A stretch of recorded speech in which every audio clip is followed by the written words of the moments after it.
Do you realize that you're muted? That's even better. Hello! You didn't hear me screw up. That was even better. Hello there, ladies and gentlemen, and welcome to this 161st episode. I don't have to tell on myself, but I'll tell you, I first came on and said, welcome to the 161st. Welcome to the 161st episode. This is the 161st episode of the Political Spotlight. This is the episode that was supposed to air back on like episode 159, Thursday evening, the night of the storm. The night of the storm, episode 159. This should have been that. The Pepperball incident. But it would have just been called the Pepperball incident. That's all. That's all it would have been called.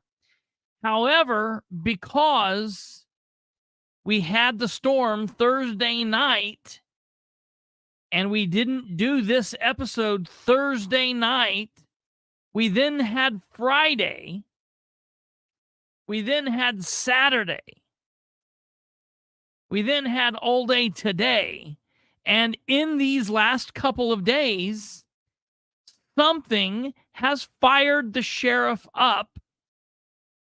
The sheriff, of course, is the always giving and amazingly wonderful content creating sheriff, John M. SPROLES, otherwise known as your sheriff, the elected sheriff of Henry County, Indiana. He's a new sheriff. He's just been in office for just a few short years, and he's only been in law enforcement for a total of like 5 years now. He took over as sheriff of Henry County in January of 2023 was his first year, first term, and he'd only been in law enforcement for 3.5, 4 years at that point. The guy got on the sheriff's department and thought, hey, I don't like being told what to do. I have a real major ego. I'm a narcissist. And so I feel like it would probably be better if I led this thing.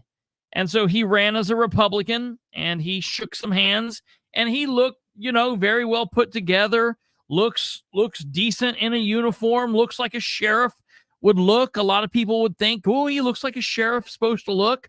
But what they don't realize is what's going on up in here. What's going on up in here is not all there. Something is off. Someone today asked me if he'd had a traumatic brain injury. I'm like, I don't know. I don't know anything about this guy's life. But something seems to be off with him. It would be a boring year without SPROLES. 2023 was kind of a crazy year, but it wasn't as big of an election year as I thought it would be. And you're right, it would have been boring. Now, I say that as a citizen of Delaware County. Let me tell you, I've had more people reach out to me in the last 3 or 4 days and say, are you okay? Do you need anything? Because they still believed that I lived in Randolph County. Matter of fact, somebody, and those people, I'm all thankful of those people because they were checking to make sure I was okay. And I was like, yes, thank God I live in Delaware County again. That being said, I had somebody yesterday actually say it to me in a hateful manner. Somebody I actually graduated with was a year or two behind me in school. And he said, you don't even live in Delaware County anymore. And I was like, oh, I don't? Tell me more about this.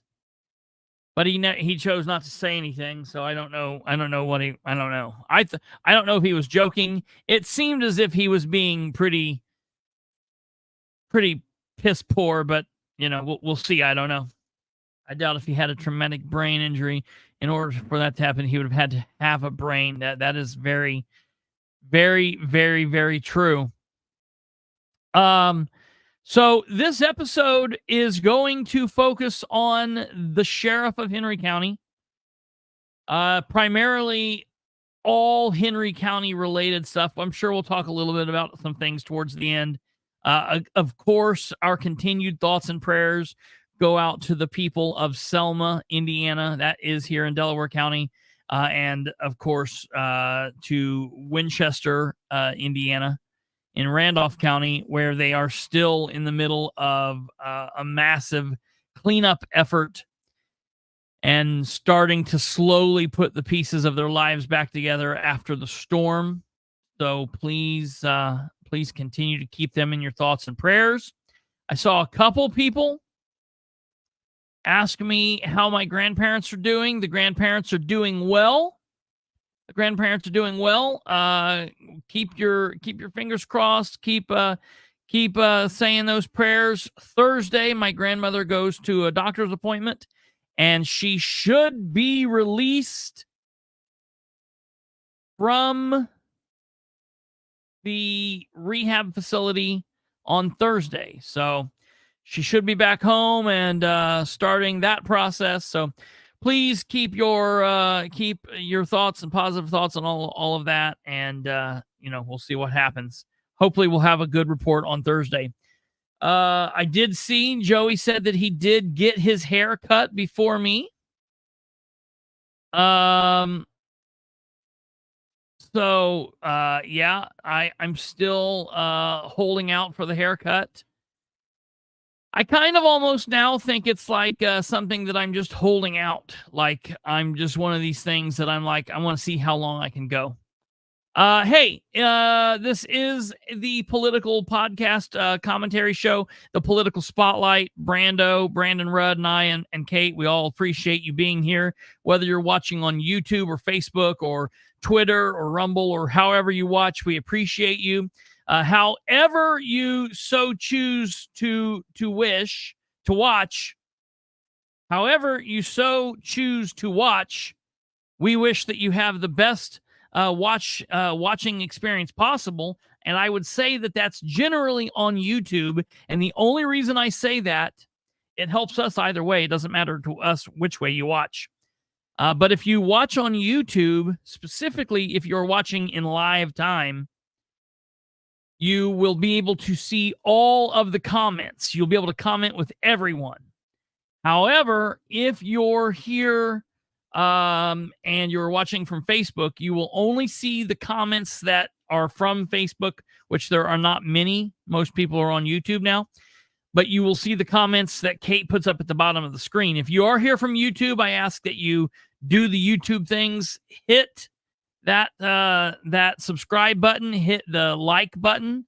When you hit the subscription button, it will give you an option to then hit the bell. If you hit that bell, it will let you set up your notifications, and you can hit to notify you when we go live, when we release shorts, when we release static videos, which static video, the only thing a static video is something that we release that's already been recorded, that's not alive. So that's the difference. But please, if you're watching live, comment with us. You can comment in the comment live chat box over to the right-hand side. If you're watching on repeat, please comment in the comment box below. But above all, please, please, please share the show with everyone. You know, that's what's going to help us more than anything. We are trying to spread the word. All right. Okay. So let's get into this. I want to give you guys a little bit of a backstory kind of on what's happening, what we're talking about. And for those of you that are asking and saying, my grandpa said, hey, what's Brandon doing? We've not seen him in a while. Brandon should be coming on here soon. We're going to talk about some things that have happened.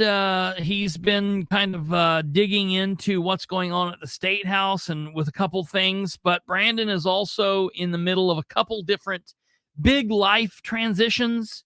Both Brandon and his wife are back in school for higher education. I think she's maybe going for her PhD. I think he's going for his master's. They're in the possibility of changing locations and doing some stuff. So Brandon is still very much active and a part of the team and doing things behind the scenes.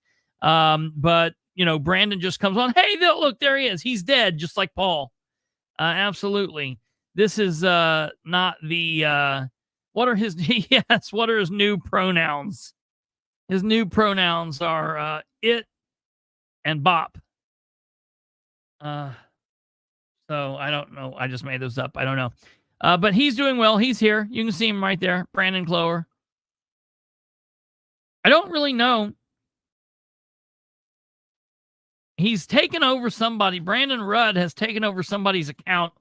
I don't know what the deal is with that weird last name that shows up there, but at least we know who he is. All right. So I started to look at this last night, and it's SPROLES is just such a weird. SPROLES is such a weird creature. If you need any help, let me know. All right, we will do that. Not easy to hang around here, go to school and dig up dirt on at the cafe. Absolutely. Absolutely, Karen. So the description that I wrote for this show, it's probably important to read.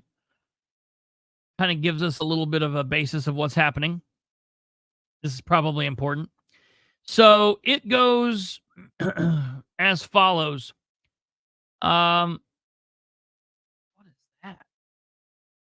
Where are we at? Hold on here. I don't even know where we're going.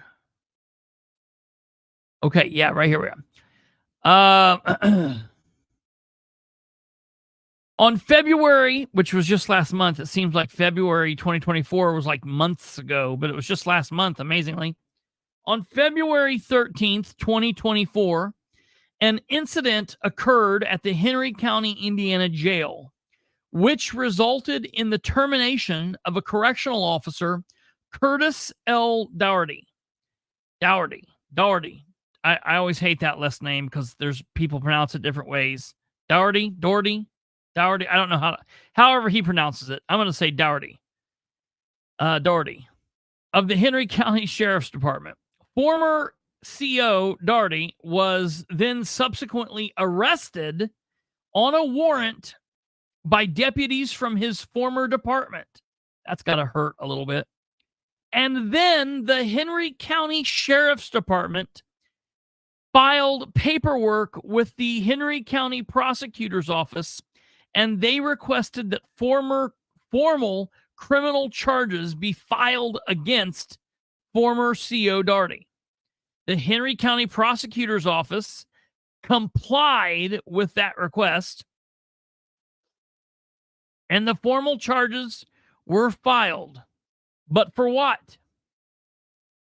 An action that was 100% less serious, less deviant, and or less criminal than a very similar action taken by the elected sheriff of Henry County, John M. SPROLES, just 7 months prior in July of 2023. So what's the deal? Well, it's simple. Unless and until there is something that proves this otherwise, and let me tell you, ladies and gentlemen, I so far have not found that thing.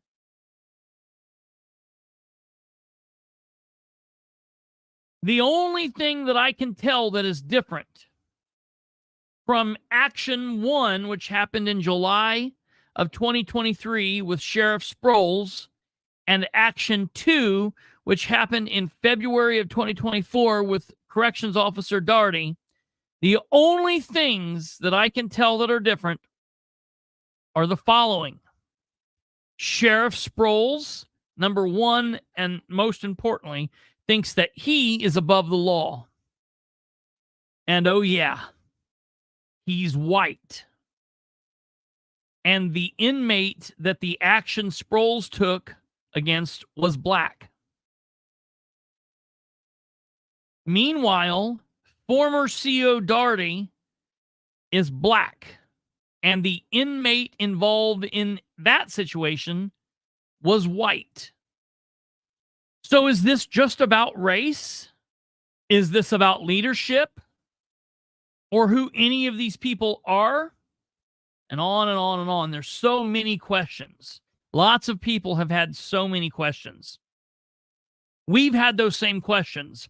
And that is why I filed a public records request to the Henry County Sheriff's Department back on February 29th, 2024.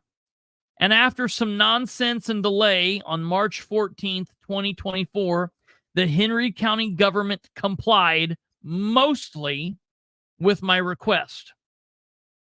In this episode, we're going to take a look at what's going on, what I feel is going on. We're going to take a look at the incident. We're going to take a look at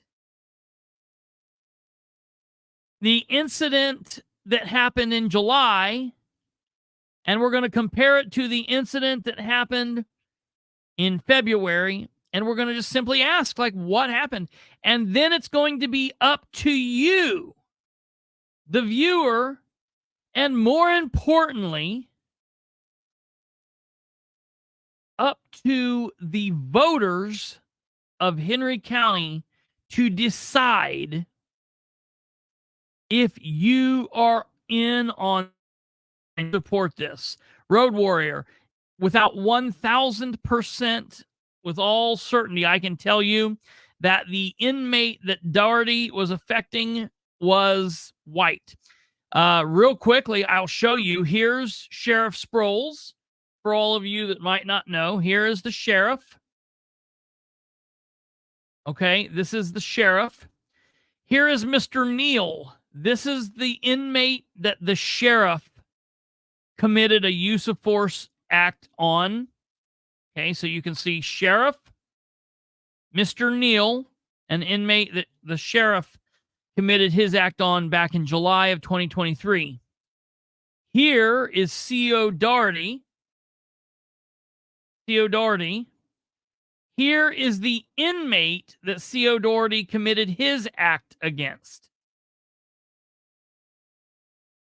Okay? Really quick. Let's just go through it again. Sheriff SPROLES and the inmate Sheriff SPROLES interacted with.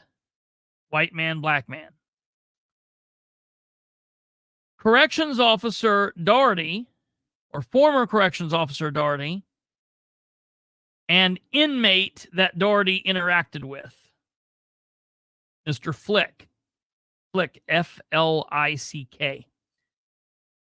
Now, I want to say for the record, I clearly am a white man. And I do not like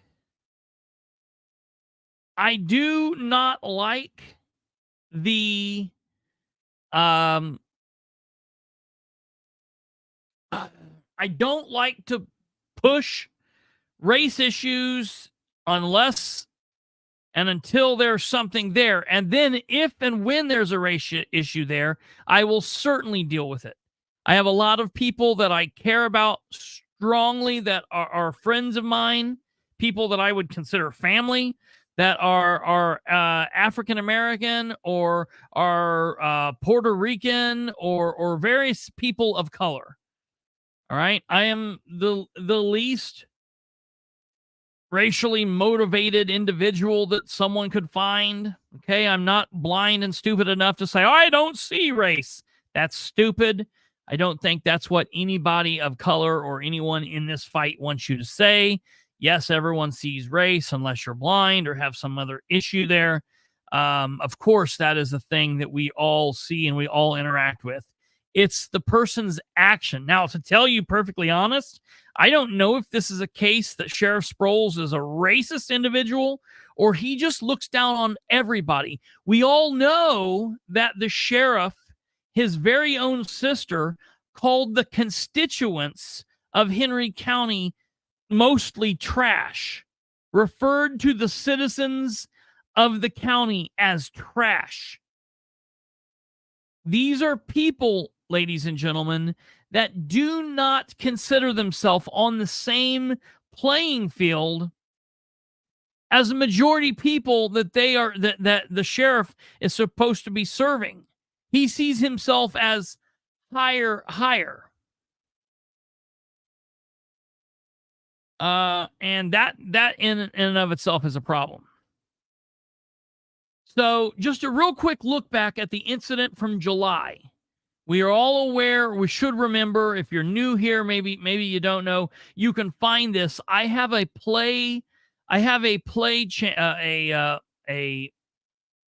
playlist on our account that is specifically attached to all of the Henry County Sheriff SPROLES type of nonsense. If you go to our playlist, I'm going to pull this up here and show you. You can go directly to the Political Spotlight YouTube page, and you can find on the page, in the playlist section, Junk Drawer, the Henry, and then it's the second one, East Central Indiana Politics, Live on Location, Shorts, the Political Spotlight Shorts, and the Political Spotlight Live Commentary. That's what this is under. But this will also be under Henry County, Indiana Sheriff John M. SPROLES. And if you click on the full playlist, it will allow you to see everything that we have put out that connects to John SPROLES. And as you can see, he's the gift that keeps on giving. Now, briefly, I'm going to go back and I'm going to look at the incident that occurred. Okay.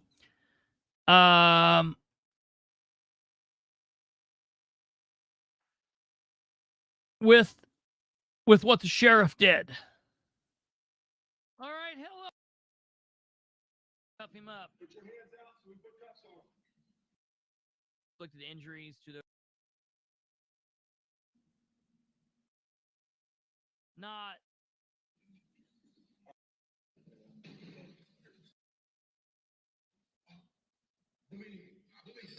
But every time I told you I get your stuff, I get it, right? So give me time and you'll get your stuff. But don't kick the door. Ain't nobody scared of this right now. Here's Sheriff SPROLES. You gonna let these other boys come in? They gonna handle business? Come on, man.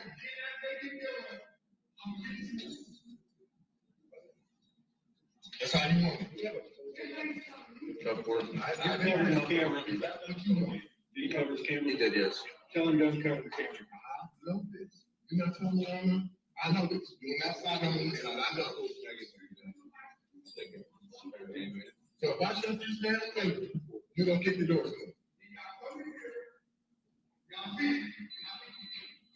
The only thing you can pass it.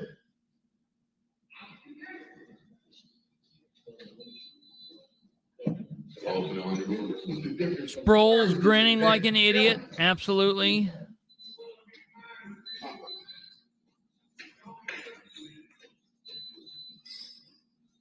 Yes, Road Warrior, you're right. Here it comes.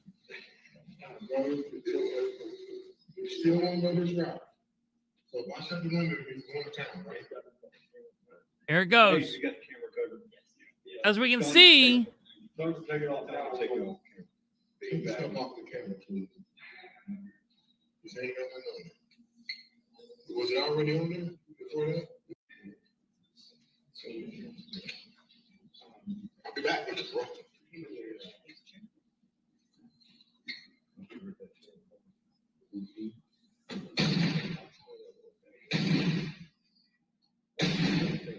I'm right here, man. I'm right here. Going nowhere. Come on, hey. the SPROLES is in action. Here we go. You're going to get some rounds, okay?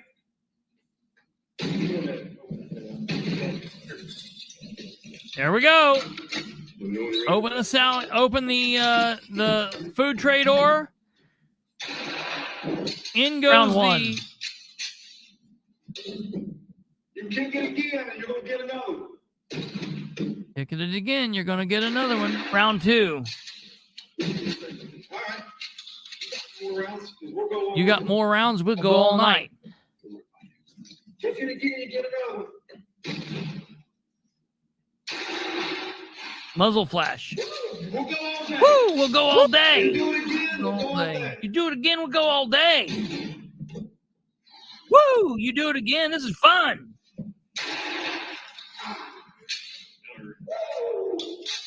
Hey, get off the stool, sit up there, and kick it again, you'll get it more. Kick it again, you'll get it more. You don't have to bother me, kick it again, you'll get it over. Have no bother me, get your hands off.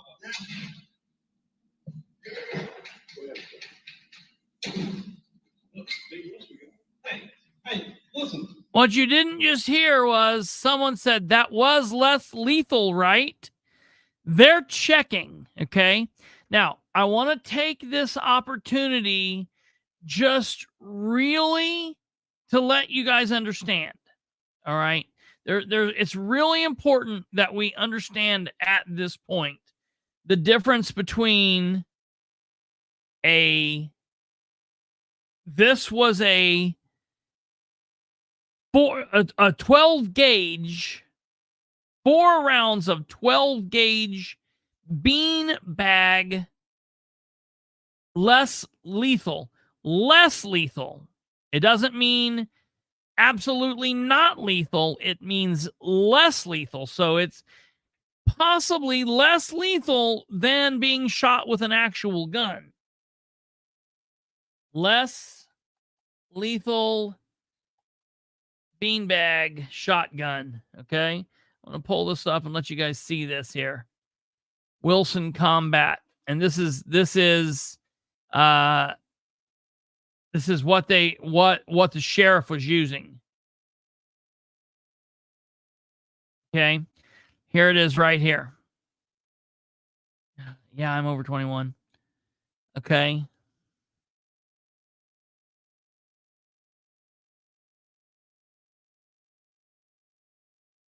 These firearms come in both 14 and 18-inch varieties, either in standard or CQB versions, built by our gunsmith to the same rigorous standards as our custom scatter guns.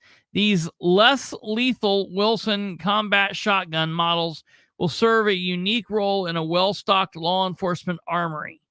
Okay? All right? So that is what a less lethal, the round looks just identical to a shotgun round. It's fed in. I mean, it's the same thing, same principle. Okay. I want to make sure that you guys are aware of that.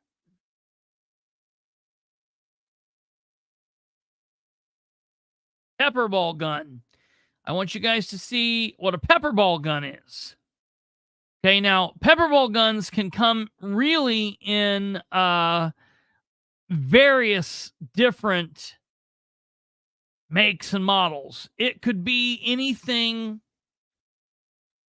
It could be anything from more or less a paintball gun. You know what a paintball gun does not look anything like an actual gun, to something that looks very similar to a handgun. Here, right up here, we see kind of a paintball gun style to these things that look similar to handguns. And the pepperball, the pepperball, the rounds can look similar to paintball rounds, or they can look like a variety of different things. And with the pepperball gun, okay, pepperball is a non-lethal. Okay, so there's a difference right there in the title. Okay, in the title, the shotgun that you shoot the beanbags from is a less lethal. A pepperball gun is a non-lethal. Now, what the pepperball gun does is it shoots this projectile that hits you. Number one, that hurts. Okay, it's like getting hit with a paintball. Who's been hit with a paintball before? Anybody been hit with a paintball before? All right, the paintball it stings. It'll leave a welt. It'll bruise you. It doesn't kill you. It doesn't go through you. It doesn't. I mean, I guess if you shot it at point blank range, it could create a situation where it might break the skin. But keep in mind, the inmate that the sheriff shot there in that video needed to be transported to the hospital and got a total of like 28 stitches between both legs. He was bleeding profusely. Matter of fact, in that video that I was showing you just a short time later, they go in and they take him out of there, and it looks very similar to like someone being shot actually with an actual gun. The state of the scene where they're going in to get him. Let me take you back and show you that. Show you now. Just and mind, this is a little like bloody. The hero he is, so just like the big man he is. Keep that in mind. I'm gonna mute this. This is a little bloody, so just for those of you that might be weak stomach, I mean, it's not anything traumatic, but just keep that in mind. Okay, here we go.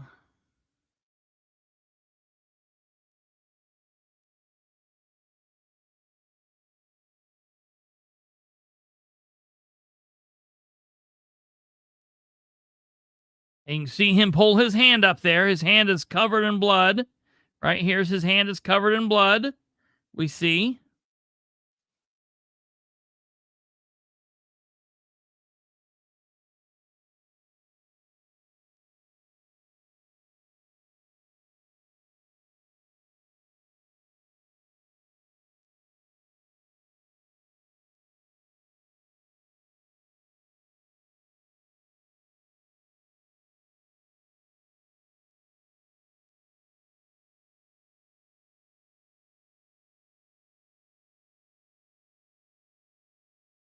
Okay, let me jump this forward here and show you. Oh, I might have to actually show the other one instead.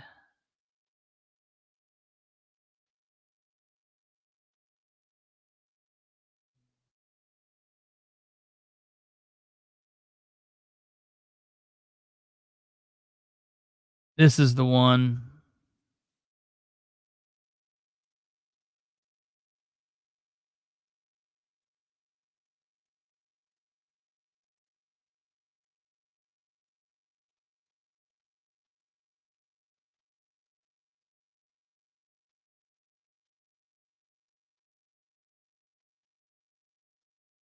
This shows it much clearer.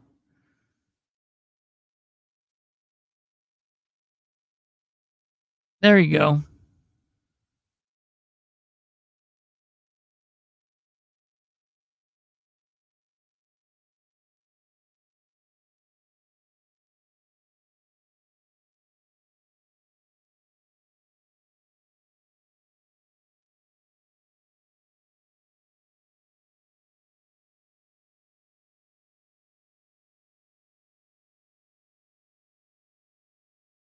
So, all right. This person was shot with a less lethal gun, a beanbag gun, that anybody that's been in law enforcement, that's been around people that been shot with beanbags, know that it can cause serious damage. And it did here. All right. Yeah, that's the other thing. SPROLES shot him and then left. They're taking him out. He has to be taken away to the ambulance. All right. Now, I want to pull up and okay, so then what happens from there? What happens from this incident? Okay, this incident, the sheriff leaves and all of the COs and the other police that were in there, they start running around writing reports. A couple of hours later, the sheriff goes and gives a speech where he's slamming law enforcement, the community that he works with, and he's talking about how bad all these small town police are, and he's laying out all these ultimatums of what he wants to happen and what he's going to do and what he's not going to do. And he seems perfectly fine. He's not thinking about what he's just done. He to me seemed like I would have never thought that he was just in a use of force situation. Never would have thought that. And matter of fact, he didn't write a report or fill out a report for years. Okay. All right. That's not years, years later. It felt like years. He did not fill out the report for several days. I think that this incident with the for years, he's still not filled it out. No, he did not fill out a use of force or a statement on the day that it happened on January 6th. I think he ended up filling out the statement like on the 21st or the 22nd of July, which are many, many days later. That is very unusual. You normally are going to be doing the report, specifically a use of force report. You're going to be doing that the day of, right after, within the next 8 to 10 hours, you need to be doing that report. You might do a secondary report or a supplemental report a day later, or you might do an interview with someone from within the department or maybe another agency a couple days later, but you're going to do your use of force as soon after the incident, so those things are fresh in your memory. He didn't fill it out for days and days and days after this, which is ridiculous, okay? Now let's jump forward to this new situation and let's look over what happened with this new situation. Because as we know, the sheriff was not investigated by the prosecutor's office, was not investigated by the state police. As we know, he was not investigated by his own internal department. He was not charged with anything by the Henry County prosecutor. Now, we do know that the FBI has been looking into his actions, but the FBI has been looking into his actions for several different reasons. The FBI have been looking into the sheriff's behaviors as he's interacted with this situation, with the bus situation, with the Shirley police officer, Officer Humphreys, and lots of other situations. All right. So I can't tell you what all the FBI is doing. The sheriff wants to live in this fantasy world where he says the FBI has cleared him. He's telling some of his people they've cleared him, and he's telling others they have not. I have no idea. The sheriff does not seem all mentally there, so I can't tell you what is thought, what's truth, what's fantasy. All I know is the FBI is very methodical in their actions, and I don't think that they would just wrap something up in a couple of quick months. Boom, bang, pow. I don't think that's going to happen. Okay. That being said, as of today's date, when this is being recorded, the 17th of March, the sheriff has not faced any criminal actions because of his action. There's not been anything filed against him because of his actions that day. All right. Let's take a look at the situation that occurred in February of this year. And that started with this report that came out. All right. I heard about it the night that it happened. It started coming to me the night that it happened. All right. But I want to let you guys know this. Okay. I heard about this. We talked about it briefly, but then we broke it. But then this is the first report that came out of the Courier-Times. Henry County jail officer fired, charged after allegedly shooting an inmate with a pepperball. Okay. Former correctional officer at Henry County Jail has been arrested and is facing formal criminal charges after an incident at the jail on February 13th. Curtis Dougherty of Muncie was arrested Saturday, February 24th on a warrant for a Class A misdemeanor. A Class A misdemeanor, battery resulting in bodily injury. The alleged victim was a person who was incarcerated in the Henry County Jail. The Henry County Sheriff, John SPROLES, released a statement on February 21st that a correctional officer at the Henry County Jail Sheriff's Office had been fired following alleged pepperball incident at Henry County Jail. According to SPROLES' statement, the incident took place at approximately 7:35 p.m. February 13th during a shakedown pertaining to a suspected contraband in a cell block. Court documents state investigators reviewed camera footage that reportedly showed jail staff led inmates to the jail recreation area during the cell block search. The corrections officer, later identified as Doughty, is reportedly seen on camera wearing a helmet and carrying a pepperball gun. Okay, who did he learn that type of behavior from? Carrying a helmet and wearing a helmet and carrying a pepperball gun. Well, who else was wearing a helmet and carrying less lethal? Oh, that's right, the sheriff. All right, well, we've seen the sheriff do it. So it's like he's, just acting like he was trained. Okay. He was wearing a helmet and carrying a pepperball gun while watching the inmates. According to self-defense retailers, a pepper gun or a pepperball gun is a non-lethal weapon similar to a paintball gun. It shoots capsules filled with powdered chemical compound similar to those used in traditional pepper sprays. When the pepperball hits a target, they burst open, creating a cloud of chemical irritant that impairs the attacker's sights and breathing.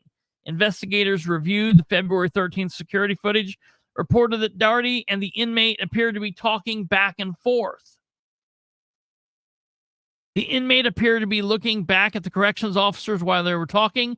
The investigator reported, "Then I could see the inmate put his hands up, and the corrections officer then shot the inmate in his back with a pepperball gun," which, let me tell you, if you're going to be hit by one of these pepperball bullets, that's where you would want to. If I was going to be hit, I would want to be hit in the back with pepperball gun. The Henry County Sheriff's Office Criminal Investigation Division interviewed the alleged victim. According to the report, the victim told investigators Doughty repeatedly told him to face the wall, and the victim reportedly told Doughty he was already facing the wall.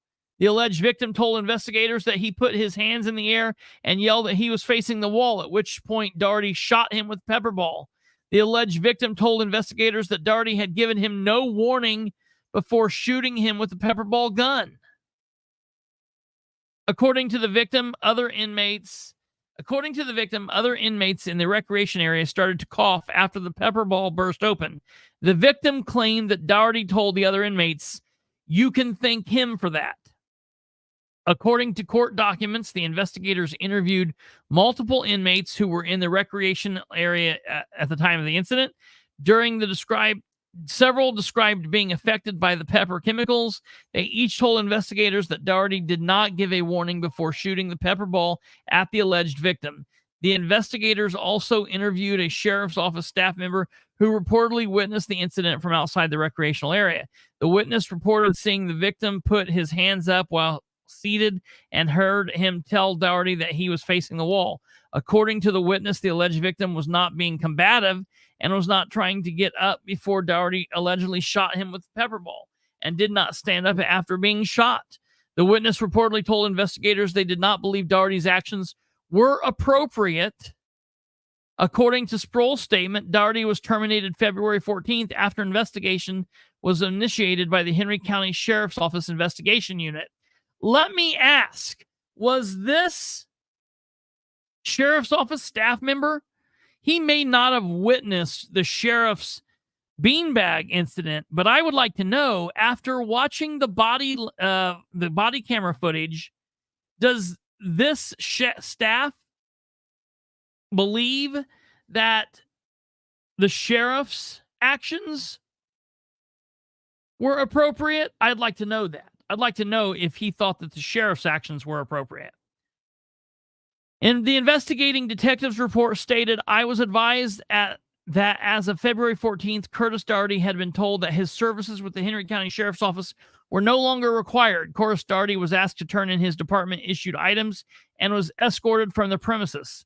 The case was forwarded to the Henry County Prosecutor's Office on February 16th for review of any applicable charges. On February 22nd, the prosecutor's office filed formal charges of battery resulting in bodily injury, and Henry County Judge David McCord signed a warrant for Dougherty's arrest, which is just absolutely insane. Court documents show the warrant was served on Dougherty on February 24th. He was booked into the Henry County Jail that day. Dougherty was not listed as an inmate at the Henry County Jail on Monday, and no other court dates have been scheduled. All right. The Fox 59 then ran a similar story. Okay. Fired for deploying Pepperball around an inmate following disagreement. Okay. This is basically the same story.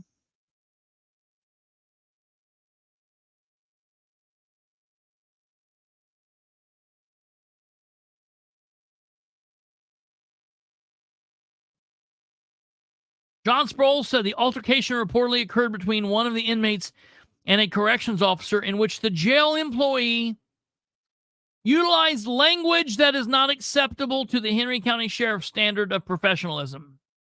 So now wait a minute. Was he fired for his use of force issue? Or was he fired for using bad or poor language? What are we talking about here? All right. Right, Jenna. So what was it that he said? Did the Courier Times ever even report on the beanbag incident? Kate, yes, they did report on the beanbag incident, but it was severely lacking in detail, and it was very heavily skewed to protecting the sheriff. Okay. Sproles may be on testosterone by his doctors. That's a very good possibility. He might be. Something is making his actions and his mental state be questionable. We'll get into that in just a moment. That's very important. But before we get there, I want to look, because I issued a records request with the Henry County government. Okay. And as time went on, because it took them a very long time to complete this request, which was ridiculous, because this wasn't like something from the 1970s. This was an incident that just occurred. It should have been around. So what I requested, and this is very important to know, what I requested from the Sheriff's Department was the following.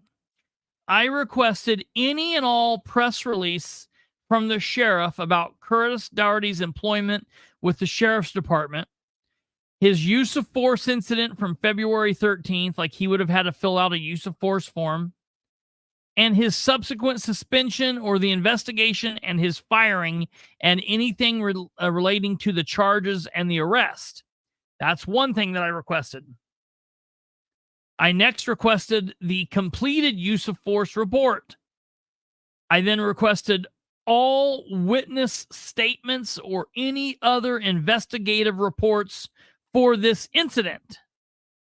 I requested any and all video surveillance from the jail and body camera footage from Dougherty and any and all other corrections officers on the scene at the time of the incident, and anything that would have been used, any footage that would have been used in this investigation. I also requested all arrest reports, documents, probable cause affidavits, or supplemental reports dealing with the warrant and or this arrest. I then requested any and all other documentation relating to this situation from the incident up to and including the arrest, and the filing of all paperwork with the Henry County Prosecutor's Office.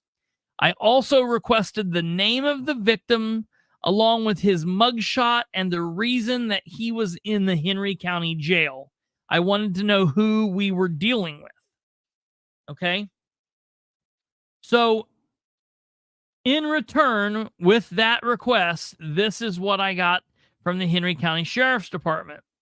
An email that said, Mr. Bilbrey, this is from Joel Harvey, the attorney for the county.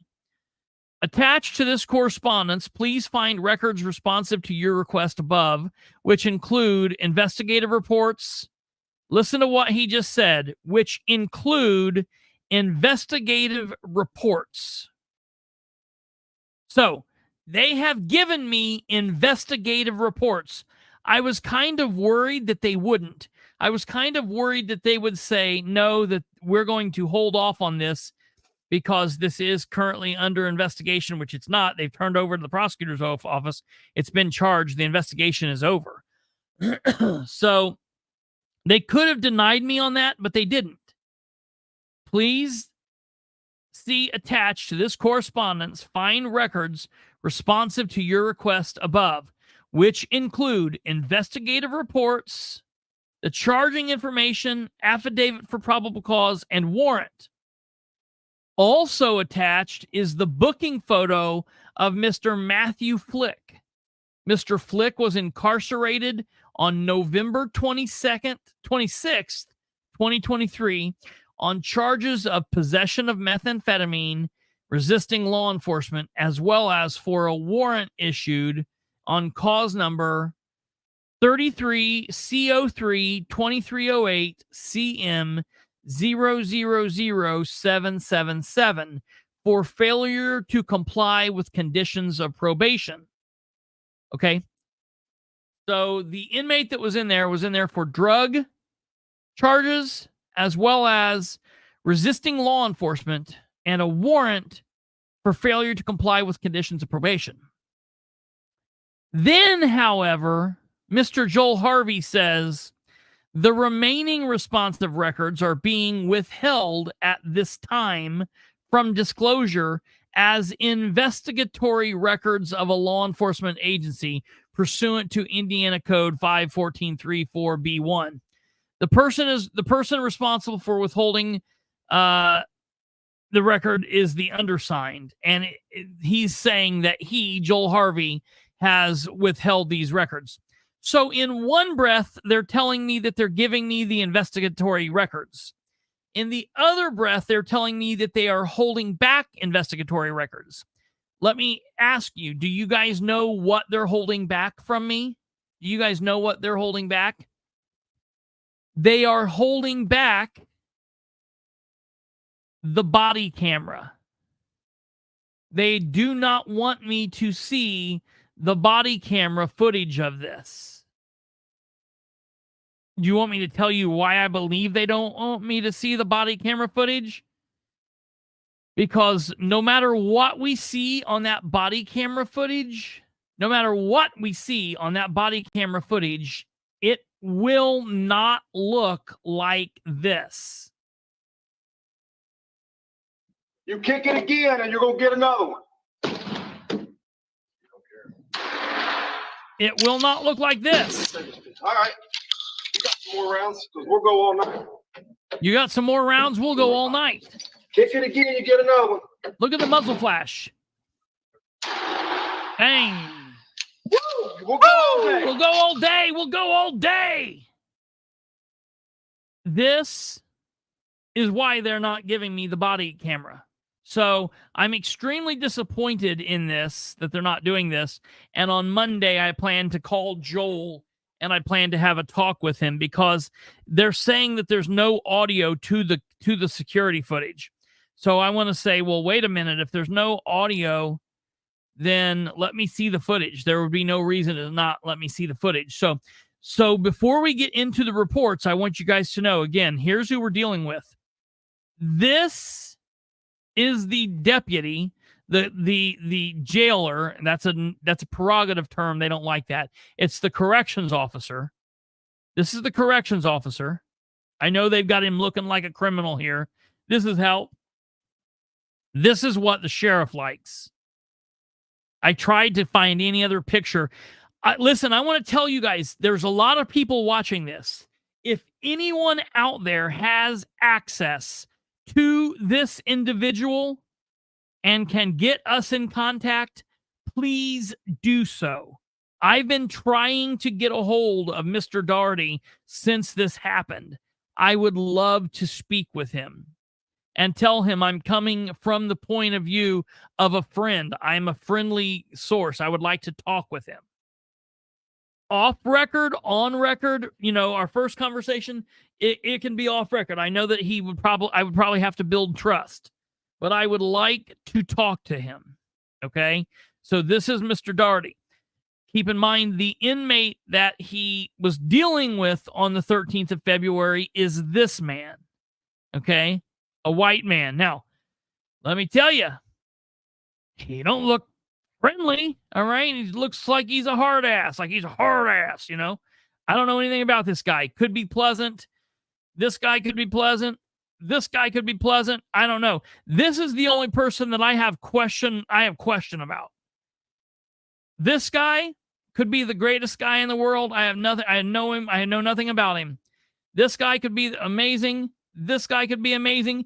This is the only person that I know I don't want to be around and I don't want anything to do with. And this guy is, to me, out of these four individuals, this is the scariest one of them. This is the scariest one of them. Okay. He thinks he's a hard ass. All right. And look, that's a very good possibility. Maybe Matt Flick is a piece of crap. Maybe he is. I don't know. Maybe he's a shithead. And let me be real clear. Maybe Curse Doherty's a shithead. I don't know. Maybe Neil's a shithead. But I can tell you, this dude is definitely a shithead. Maybe they're all shitheads. I don't know. I'm just telling you, I would like to talk to Curse Dougherty because I'd like to hear his story. I would like to hear his story, and I would like to give him a chance to tell his story and to tell him I don't believe that he was in the wrong. All right, now let's go on from here. First up, I want to read the police report and let you guys see the police report.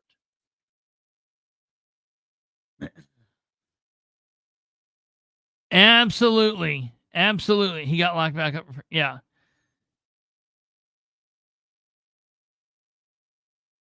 Okay, so let's take a look at this. Let me blow this up so you guys can see it.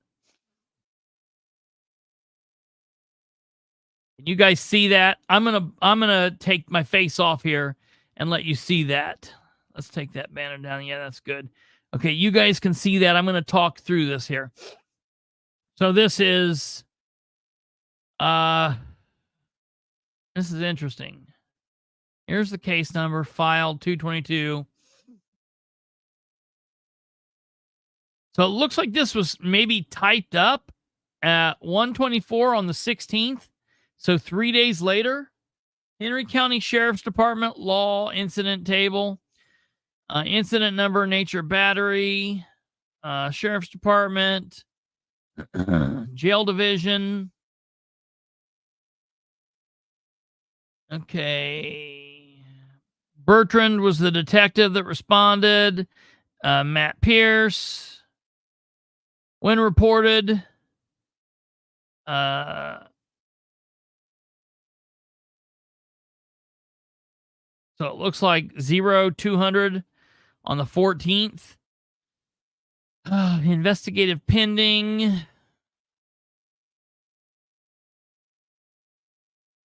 Henry County Jail Division. Tyler Purdue was a witness. Matthew Lawrence Carson Flick III Jr. Was the victim. Casey Ryan Oliver was a witness. Any of these people I would be willing to talk to. Kai Lord Victory Hakeem was a witness. That's interesting.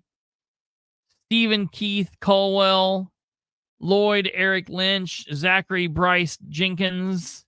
Now, I'll tell you what we're probably seeing here is some of these might be COs or corrections staff, and some of these might be inmates. So that's also, keep that in mind. Okay.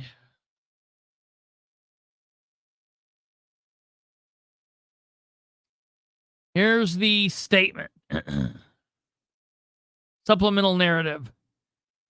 On February 13th, 2024, I Detective Derek Bertrand was called by Captain Matt Pierce requesting that I come to the office for battery case.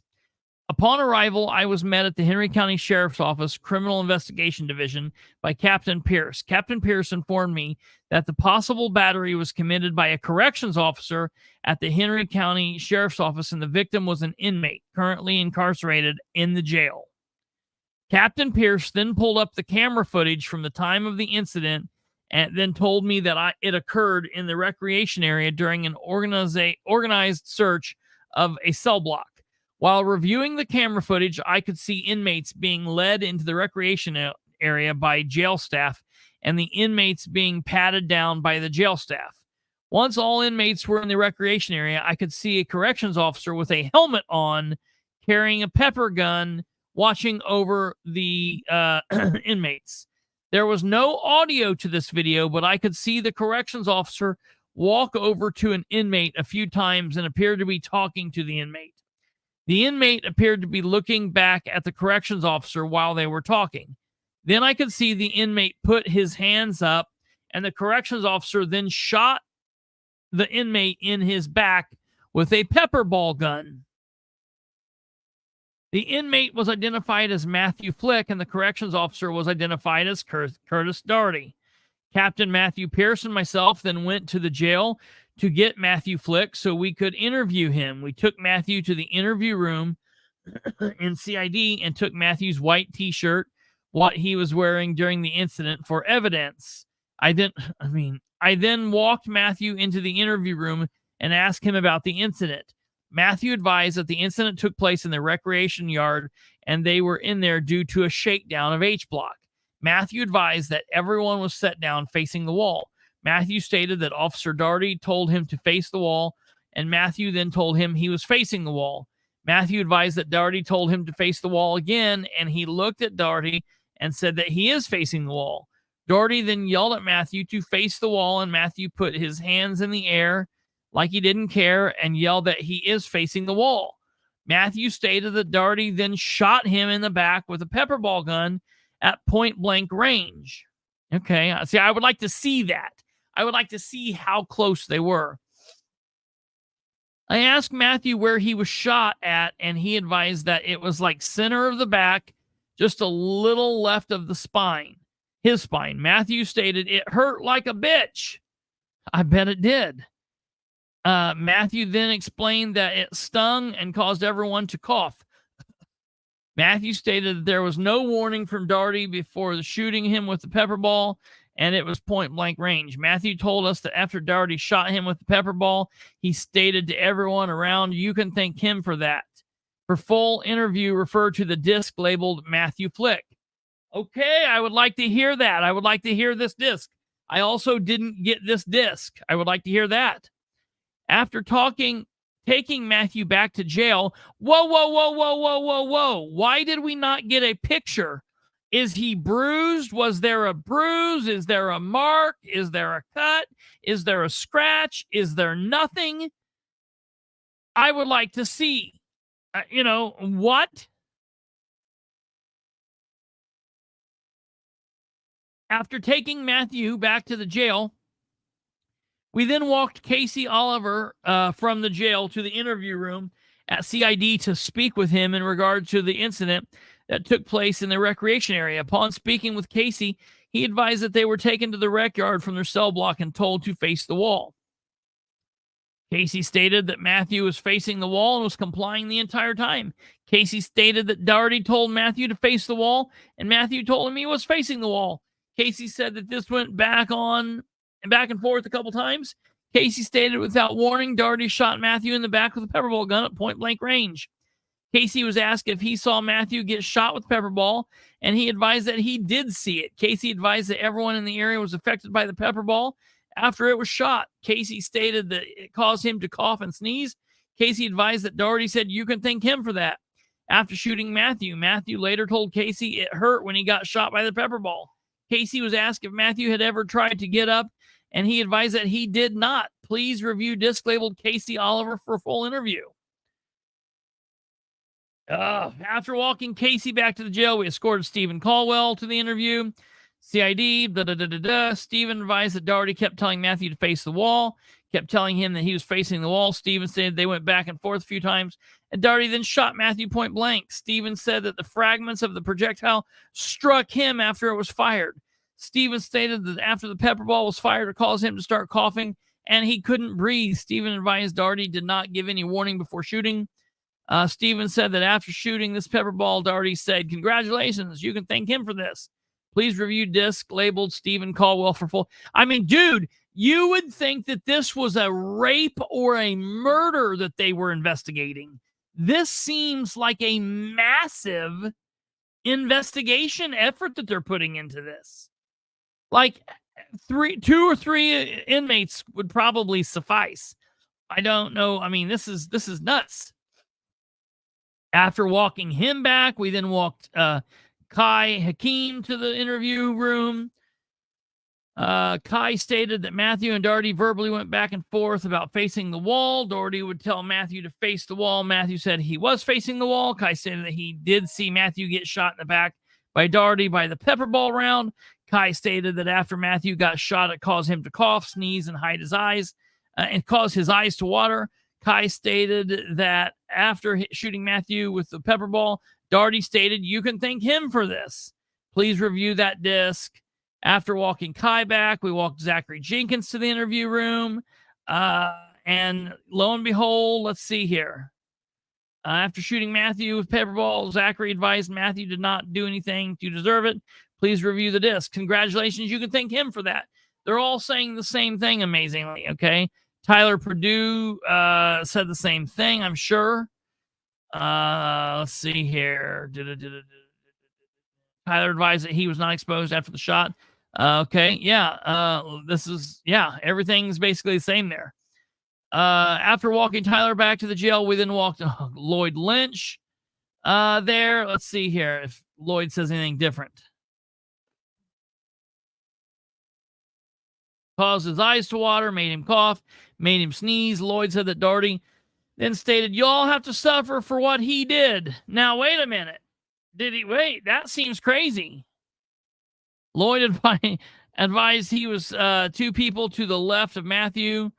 Let's see here. After reviewing the department-issued body camera worn by Officer Keith Sells, I was able to see the incident occur through a mirrored window. During the incident, you can hear Doughty tell Matthew to face the wall. Matthew can be heard saying, "I am facing the wall." And Doughty responds with, "Face the wall.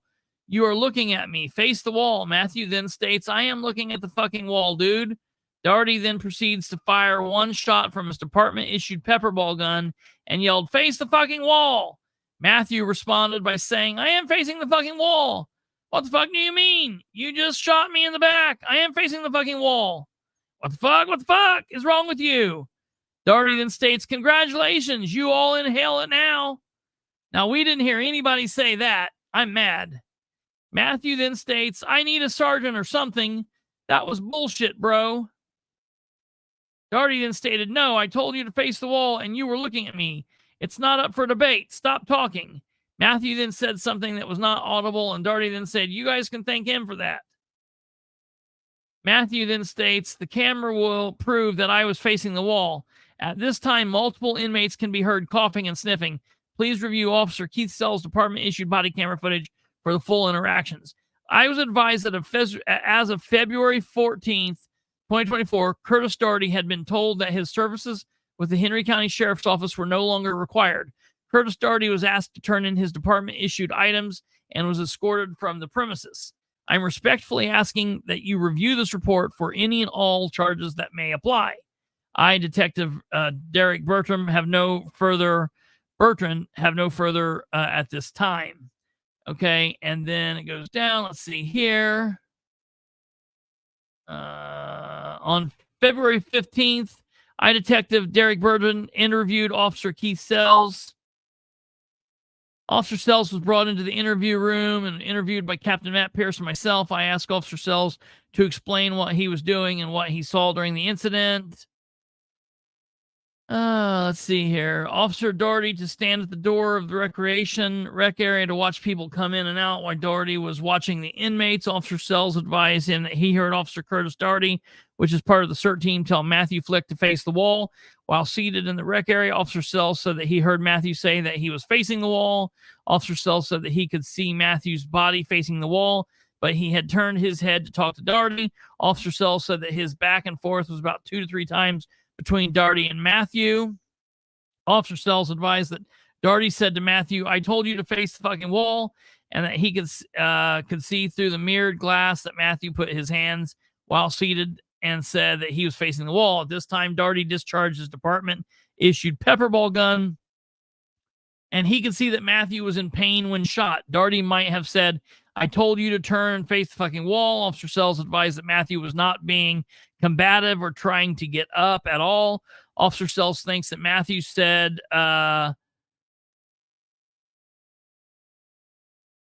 what Doughty had done was abuse of power, and asked Doughty, "What did you shoot me for?" Officer Sells advised that approximately 2 to 3 minutes later, Doughty radioed for someone to come get Matthew and take him to booking area. Matthew was then handcuffed and taken to booking area. Officer Sells advised that Matthew was exiting the rec area and said that his kidney hurt and lifted his shirt up. Officer Sells stated that he could see a red mark on Matthew's back where he raised his shirt.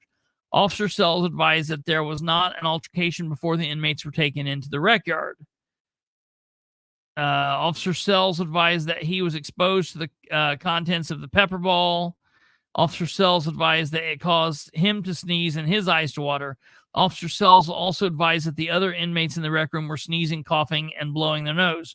Officer Sells was asked if he believed that Doughty's actions were appropriate or not appropriate, and Officer Sells stated that it was not appropriate.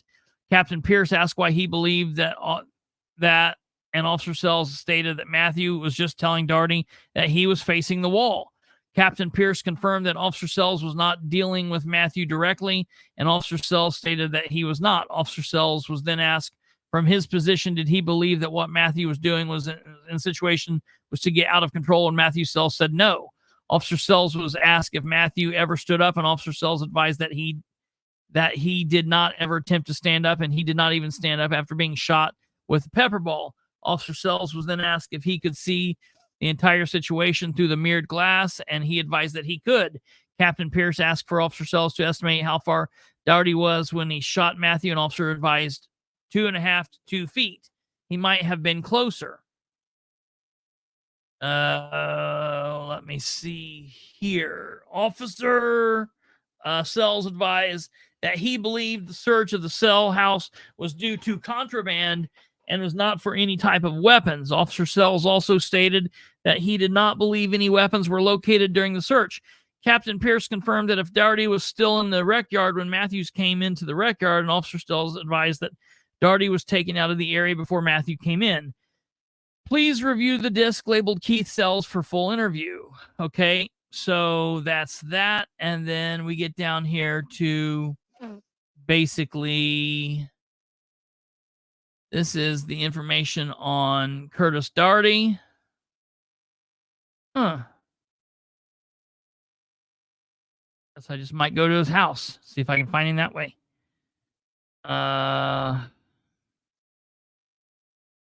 Okay, that's the end of that report. So let me tell you where I stand.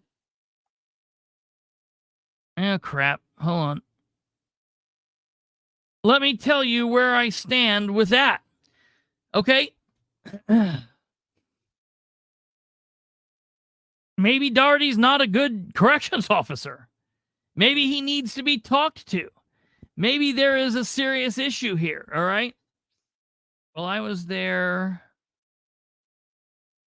last year, and the inmates are telling the truth. Doughty was an asshole. All right, and very, very good possibility. Doughty might very seriously be an asshole. Maybe he is not a good corrections officer. Maybe he needed reprimanded. Maybe he needed suspended. Maybe he needed fired. My question is, how do we have misdemeanor warrant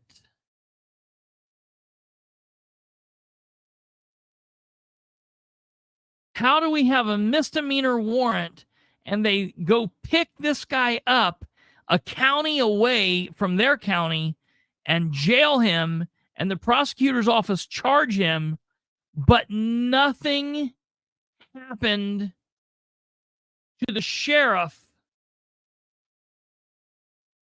for this? Okay? The question is, if we're going to do what we did to Doherty,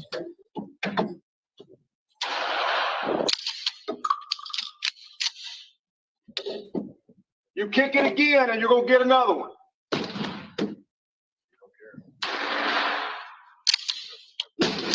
All right. We got some more rounds because we'll go all night. I'm right by you. Kick it again, you get another one. Woo! We'll go all day. You do it again, we'll go all day.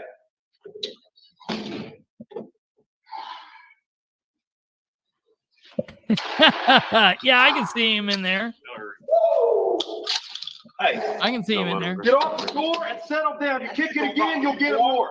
Maybe a work improvement plan. Get off of it. And it might very well be a work improvement plan. It might very well be a work improvement plan. But I think that the level of severity of the battery that Sproles did to Neil is a higher level battery than what Doherty did to Flick. And I tell you, you've got 2 years for a misdemeanor, and this is all within 2 years. So to hell with it. Let's charge Doherty, I guess. Let's also charge Sproles. That's what I would like. This is the Stanford Prison Project. Yes. Right. That's exactly right, Jack.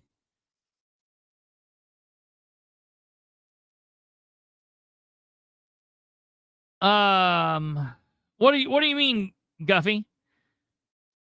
He had only been working at the jail for a short time before this happened.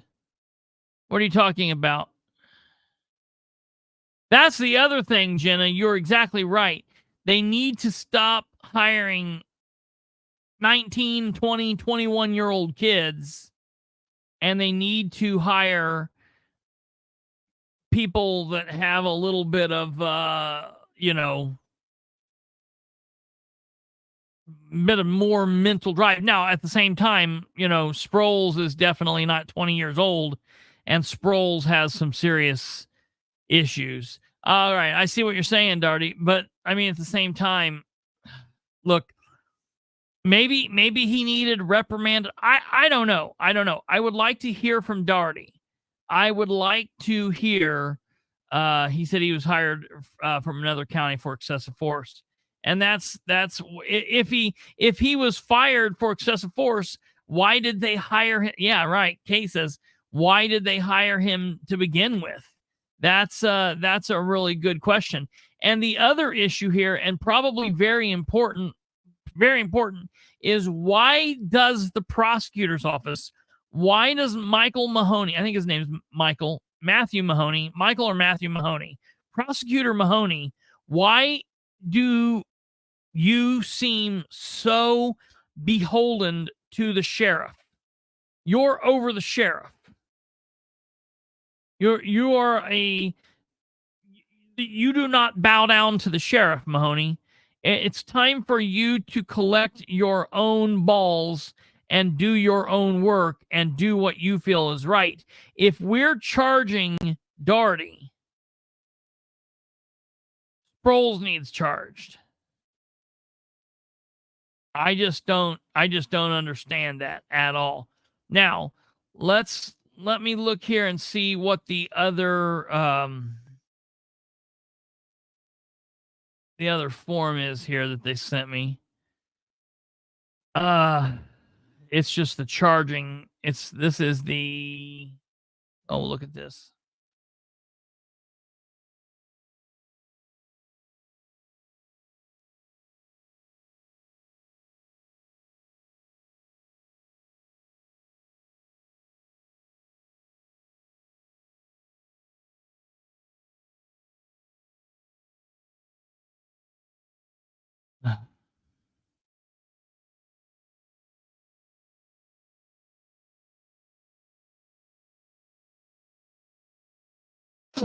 Here's this.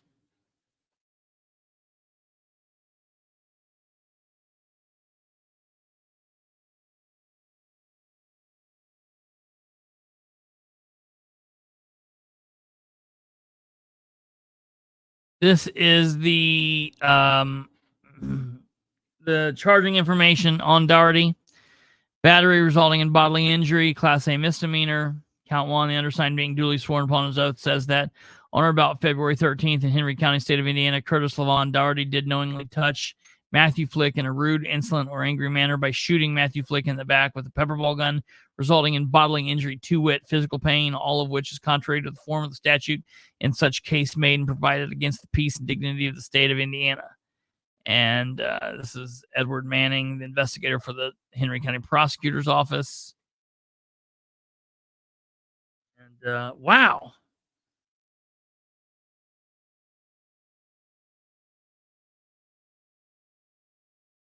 Weird. Okay, so there's that.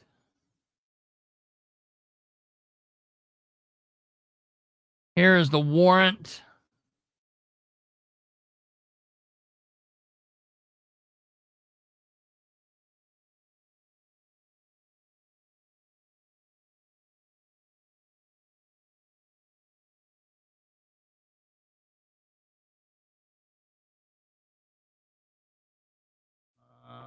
So here's the warrant for the misdemeanor. The misdemeanor charge. For the life of me, I just cannot believe that they went and got him. Here's the affidavit for probable cause.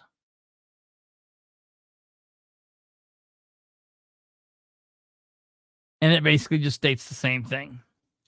So, in seeing that, again, I just have to question. I just don't understand how we charge Dougherty, but we don't charge SPROLES.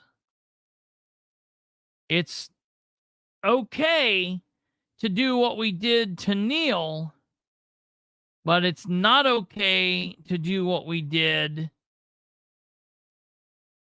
with this. Yeah, that the whole coroner arresting the sheriff thing is like harkens back to like an older time. You guys have to keep in mind that a lot of this stuff is written from a time when in the county you might have, you know, 2 officers, and the sheriff, the elected sheriff. And so things would get crazy, and you're not gonna have, you know, the 2 deputies, if there's a problem, arrest the sheriff. So the elected coroner does it. If you're the elected sheriff and you're tying one on at the Colts game in Indianapolis, if you're the Delaware County Sheriff, oh, I'm sorry, Tony, I won't use you. If you're John SPROLES, the Henry County Sheriff, and you're drinking in Indianapolis at the Colts game, I don't think he's probably a drinker. He's an idiot in a lot of other ways, but we'll just say this. This is just hypothetical. And he gets pulled over, and he pulls out his badge and says, look, I'm the sheriff of Henry County. That IMPD officer is going to say, okay, and I'm the king of England, and you're under arrest. That's what's going to happen. If it's an arrest in his hometown, an officer is going to arrest him. What we're talking about for that is if it's like some kind of serious conduct from office or whatever goes that way. Still, and a lot of people get this wrong, when you ask people, what's the highest law enforcement officer in any given area? A lot of times people say, well, it's the sheriff. And then people say, no, it's not. It's the coroner, because the coroner can arrest the sheriff. And both of those answers are wrong. The highest law enforcement officer of each county is the elected prosecutor. The prosecutor is the chief law enforcement officer of the county. And the way that you know that is because the chief law enforcement officer of the state is the attorney general, and the chief law enforcement officer in the United States of America is the United States Attorney General. The United States Attorney General is the head, more or less, in a roundabout way, of the FBI, of the federal police agencies, being that of either the police agencies or the investigative agencies. That being said, just speaking about if you've got a sheriff that's drinking and driving, they're not going to be like, let's find out where this right corner is for what county and whatever. They're not going to do that. The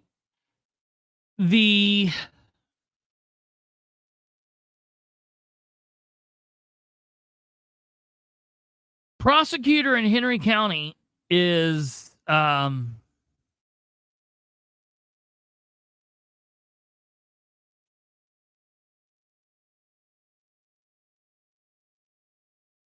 I don't know. He's beholden to Sproles for some reason. He's afraid of him. I don't know what the deal is. I don't know what the deal. I don't know what the yes, Joey Simpson, that is correct. I was very happy when this prosecutor won, but I'm starting to say that I feel like the Henry County prosecutor definitely needs to grow a pair or two. Now, Sproles have, what was that? I lost it.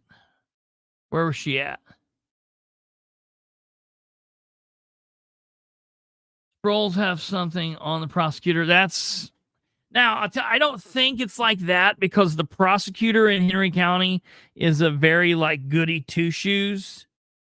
He's very like I can't tell you who he reminds me of.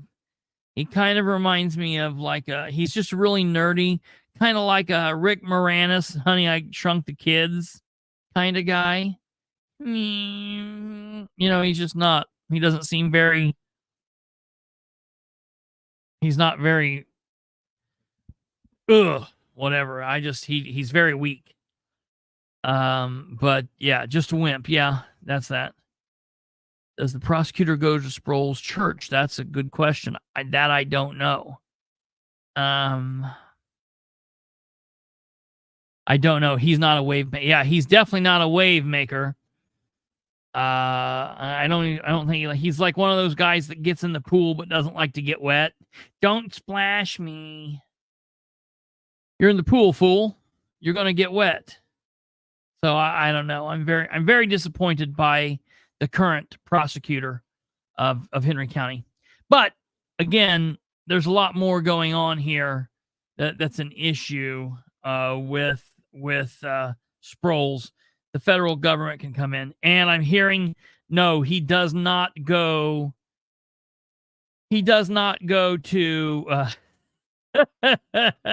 He does not go to Sproles' church. And somebody just sent me a message that said, "Shut your mouth, Michael's great." Michael's a good guy, but he's a weak ass prosecutor. I don't know how to tell you. I like him.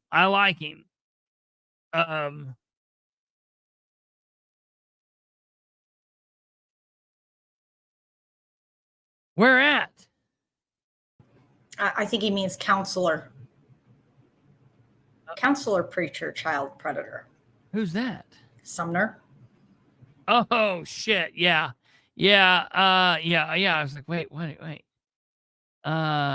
Does he hang out at the Super Weenie Hut, Junior? Well, I tell you, there's a place in Henry County. How do you know about that? It's called Weenie World. How did you know about that, Joey? That's weird. How did you know about Weenie World? Anyways, we have more than just that. So I'm going to be fighting to get the information from the body cameras. I'm going to fight this week for that because I want to see the footage. Okay. I want to hear some of the interviews, and I want to flat out ask them. Why they are not why he wasn't charged. I don't understand that. I have got a major problem with that. I just don't get it. Look here.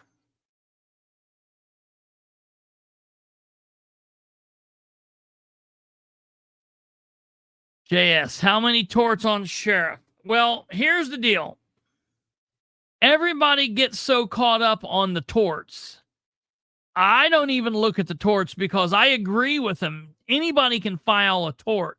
I think what the issue is what the actual filed cases. And those cases include mine. I think they include Diane's, Stacy Smith. There are at least 10 or 11 torts. Yes. Yes.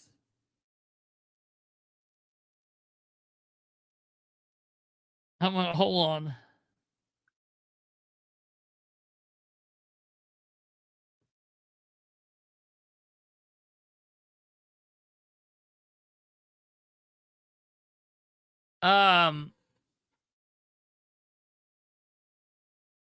Here we go.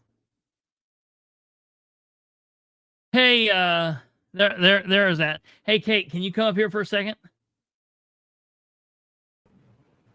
I gotta look for something. Stand right there. I'll be right back. Good. I'm here. I get to be the placekeeper again. That's always nice. Hey, everybody. How you doing? Look, I have internet again. Yay! It's very exciting. And we've had a couple people asking about the tornado and stuff, and we've had scads and scads of volunteers coming in, getting things cleaned up. So we've been making a lot of progress here in Winchester, getting things cleaned up. And I did not have any damage to my home. A little bit north of there. If you had heard that the jail was gone, then you can worry about my house, because I live right near the jail here in Winchester. So they're getting it cleaned up, and our historical building, the stone mansion that got hit, it looks like we might be able to save her. I don't think there was any real heavy structural damage. So it just looks like it's the porch and the roof that need to be taken care of, and some windows. So that was good news as well. Apparently the gentleman who lived behind that said that he watched it, and when it hit Stone Mansion, it split. So the general, when he built that house, did a very good job of designing that, because it's apparently very solid. So that was. I was happy to hear that, Kate. I'm happy to hear it too. So we have a lot of cleanup still to do here in town, but they've Walmart's open now, and they've gotten 27. Looks like you can get through pretty easily now. 32 still closed off. Yeah, 32 is still closed off in sections, and they still have some customers who don't have power yet. But we have power and internet, and yeah, we have a built-in tornado deflector at the Stone Mansion. Kids are fine. Eddie's mad because I didn't let him go outside to watch it. Thinks that we're evil bastards for having moved to Indiana. He was screaming in the basement, "Why did we have to come here?" I'm like, dude, you're not going to go anywhere in the United States where you're not going to have some kind of ugly weather of some kind. So pick and choose your battles. Tornadoes, hurricanes, earthquakes, wildfires. Right. It's something's going to happen. Something horrible will happen, but we are all safe here at the Thornburg household. The house is still standing, and other than the pissed off children, life is good. That's good. Yes, volcanoes. We could have gone to Hawaii, and then you get volcanoes you have to deal with. Washington State has a volcano. Oh, yeah. So, I mean, pick and choose your battles, kid. It is what it is. Well, I appreciate that, and I appreciate you coming on and Playing telling bookmark? folks how you've been. Yeah, being bookmark. Thanks. That was very Yeah. nice. Thank you. All right. All right, back to SPROLES. SPROLES Part 2. So, the first part of this week, I will be taking a look at what is going on with these audio and videos. I'm going to be fighting for those. I will have information on that tomorrow for you all. But that's all been part of the first part of what I was talking about. Episode 161, the Pepperball incident. Now, just quickly before we wrap up, we're also going to be talking and the sheriff's inability to keep his yap trapped. Okay. The sheriff, I'm telling you, I was talking to someone earlier and they were like, is he incapable of ever just thinking this is a bad idea? And I guess he's not capable of thinking that, maybe I shouldn't say this. Maybe I shouldn't do this. So here is a post that the sheriff posted yesterday, I guess. And what this is if anybody in in Indiana knows that the Wayne County, Indiana Sheriff's Office is facing a serious predicament. They are having a shortage of guys, and the Wayne County, Indiana has announced Washington County. Well, not Wayne County. Washington County. Thank you, Kate. The Washington County, Indiana Sheriff's Department has announced that Sheriff Miller the Washington County will not have law enforcement coverage at night beginning on the 22nd of March, which is this coming Friday. Washington County, Indiana, March 15th, 2024. In an unprecedented move effective March 22nd, the Washington County Sheriff's Department will not have enough officers to provide 24-hour coverage and will no longer have deputies on from 11 p.m. through 7 a.m., creating a risk to public safety. This is just absolutely shocking. This is not news that I want to deliver to the citizens of Washington County, said the Sheriff Brent Miller. This is not a decision that has been made lightly to the county. We have made change after change to the schedule in an attempt to continue 24/7 coverage for the county. Sheriff Miller said deputies are working 7 or 8 days in a row and occasionally have worked 16-hour shifts. That isn't safe for anyone, he said. We are trying to maintain appropriate police coverage, but simply cannot keep working the way that we are. The department is currently down 6 deputies, with 2 officers at training, 1 on light duty, and 3 open positions. Sheriff Miller said it has become increasingly difficult to attract and retain qualified candidates due to the county's current low pay scale. A recent salary survey revealed that our starting salary is $9,000 below average. Starting salary of officers in comparison to the surrounding counties and or city police departments, according to Sheriff Miller. Our deputies are simply leaving for more money elsewhere. In the last 3 years, high turnovers have plagued the department, and it's very costly to the taxpayers of Washington County. The county is required to put newly hired officers through a police academy, only to lose them a short time after they graduate.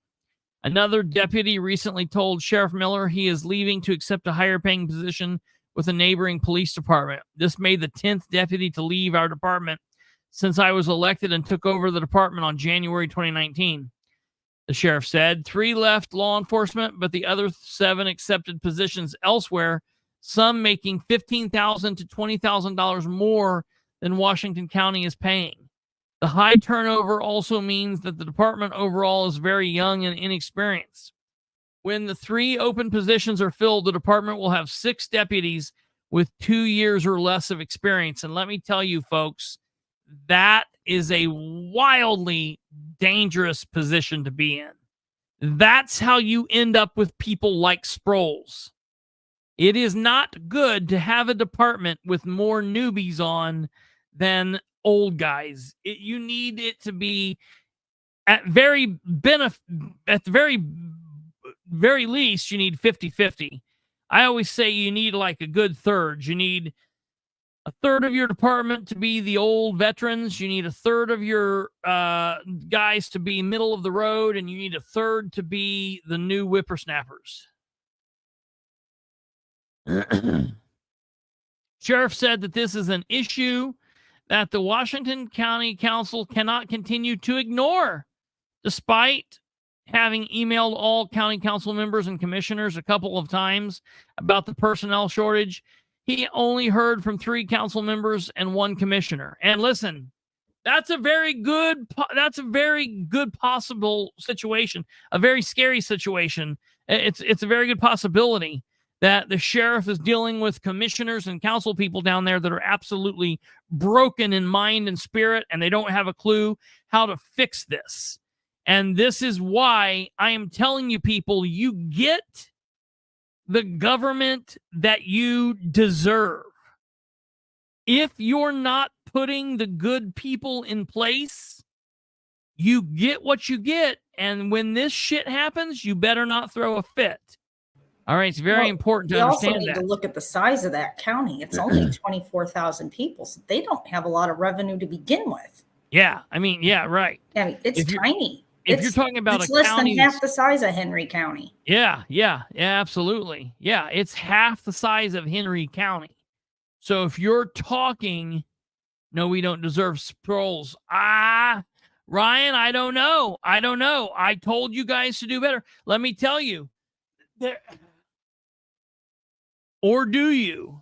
Because there were a total of 9,000 people that voted for SPROLES and about 3,000 people that voted for Landon Dean. That's 12,000 people voting.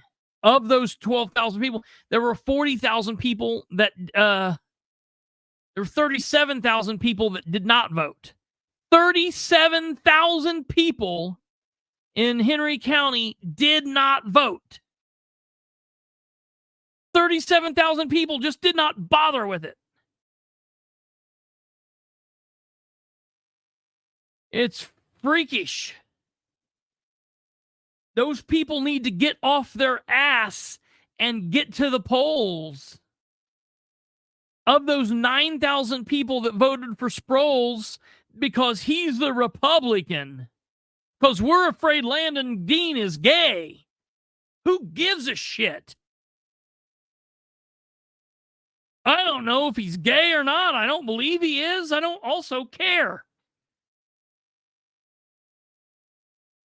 And I'll tell you, whatever anybody thought might have been wrong with Landon, good God, you would not be where you are now if Landon Dean was your sheriff. I told you all, people were sending out pictures of him in a pool, and I'm like, dude, what does any of this have to do with anything?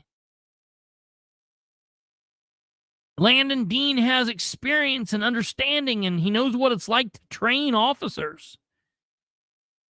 He's been the SWAT commander, the leader of the SWAT team. He's been the leader of the training department. He's been an investigator. He's been every aspect of the sheriff's department. SPROLES have been on the sheriff's department for 3.5 years. I'm telling you. It's bad. So down here in Washington, I've never examined Washington County.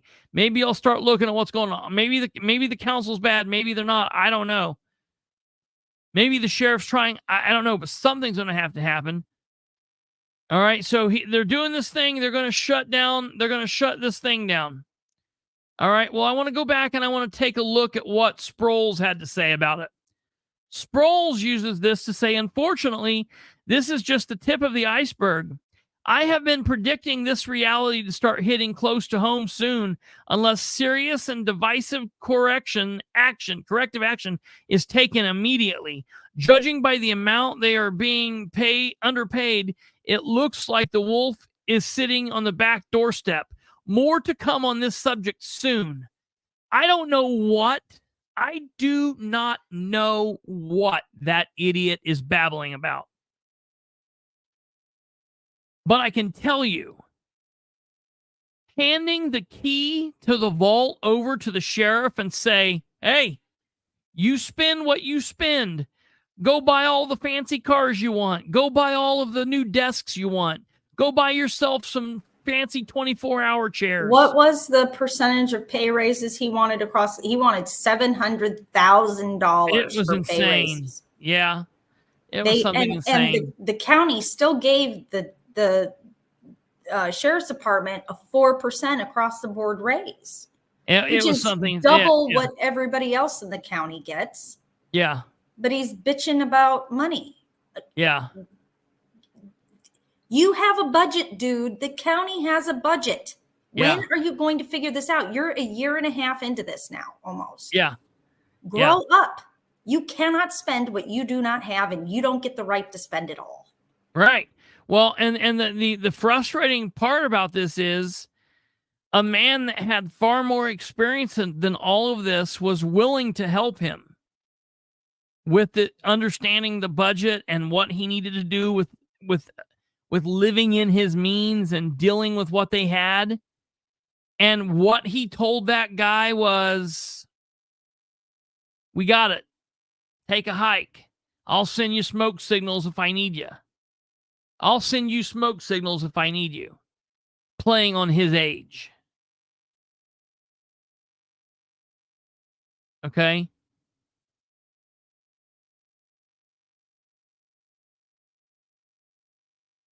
And he for whatever reason, he fails to live up to leaders that will say, when I've made a mistake, I will admit it and we'll fix it and move on. He fails to be able to do that. He wants to point fingers out at everybody else. Let me show you what goes on in this post.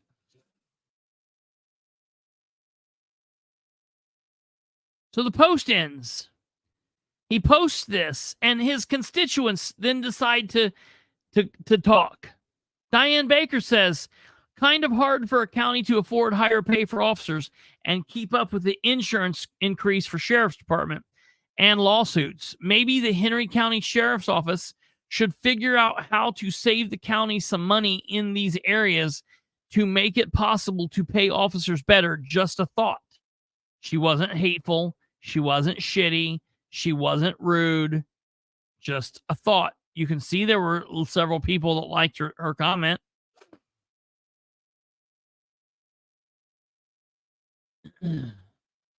But then we have the sheriff's sister bust in. You wouldn't be part of the frivolous lawsuits that caused the insurance to increase, would you? Donnie Baker. Donnie Baker. Swear to God.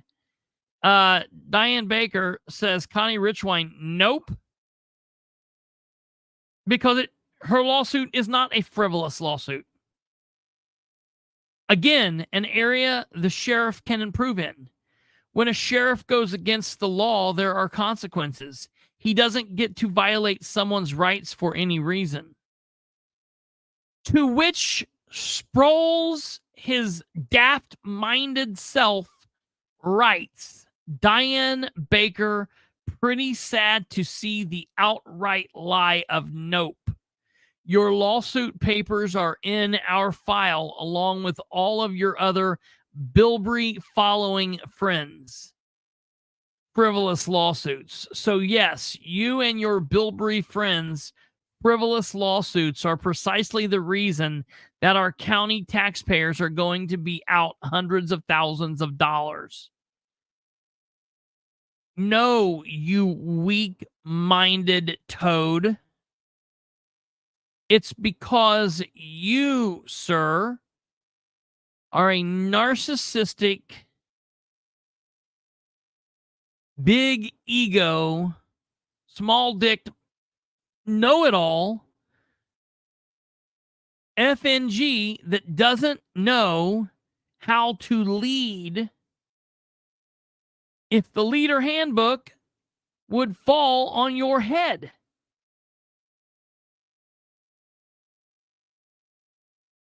No need to try to lie and hide. It's all public information, and all of these claims will get their day in court. Yes, they will. And the tick tock, the time will tell. I am sure of that.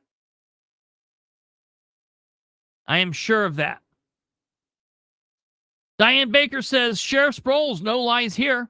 I said nope to a frivolous lawsuit. I happen to take my First Amendment and Fourth Amendment seriously. That's not frivolous. The fact that you violated these rights of mine and call that frivolous should worry every other citizen in Henry County. You actually believe that you did nothing wrong should scare everyone. It scares Travelers Insurance enough to drop your department. At which point the sheriff's sister says, you're ridiculous. There's always some underlying issue with people who troll the sheriff's department Facebook pages. What? So now it didn't do her that she called Henry County residents trash. Now she's saying anybody that dares to comment on the sheriff's department page has some underlying issue. Maybe so, but we're right there with the person who starts the post to begin with. We're in good company, because your brother is the only thing your brother is officially the leader of is the leader of the people that have some sort of mental issue going on. Hope you weren't counting on winning anything, because you will not. It cost the taxpayers approximately $25,000 per stupid lawsuit. Hope to see some of you having to pay county lawyer fees soon. Well, Connie, I hope that you listen. What you ought to do is you ought to get to the finish line, hold your breath, and wait. See what happens. I said to the sheriff, hey, John, since you dislike the First Amendment so much, you won't mind me saying you should listen to your attorneys more often and keep your damn trapped. I meant trap. Trapped. Whatever. Yap, trapped. Damn it. Yap, trapped. You're ridiculous, small-minded hack, and wouldn't know public service if it bit you in the backside. You're an absolute disgrace to County Brown. I need to fix that. A disgrace to the Star. You're a piss-poor elected official. If you love the department and love the county so much, why don't you do both a favor and resign? That way a true leader can fix the damage you've caused in your short time in the office with your shorts or sweatpants on, waiting for that next call and your chance to play copper. Disgusting. How bad it eats at you to know that your name will forever be associated with screw up in law enforcement circles. I guess that's something to be proud of. One way or another, you'll be the topic of discussion for years to come at the ILEA training classes. Guys and gals, don't pull a Sproles out there. Instead, make your departments proud. What a joke. No matter one way or the other, your reign of terror in the sheriff's office won't last too much longer, as the feds will take you out of there, or the 40,000 Henry County citizens that didn't vote for you last time will make sure they don't allow you to have another 4 years. Either way, TikTok Sproles Watch 2024. Okay, and there were a lot of other comments, and the comments didn't particularly pertain to anything. Some of these people are on here, and they still buy into the fact that Sproles, they think Sproles is a good guy. They go to church with him, or they know his family, and some of them are bots and other stuff. A couple of other people said that there's issues with the hiring process and all of that.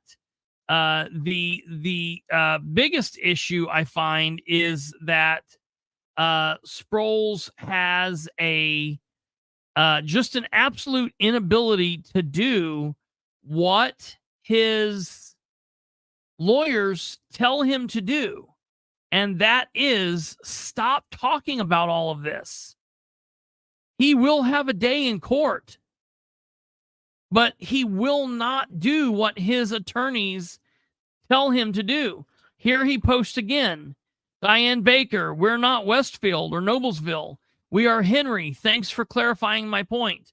Our location is different. Our tax base is different. Our officers' pay is different.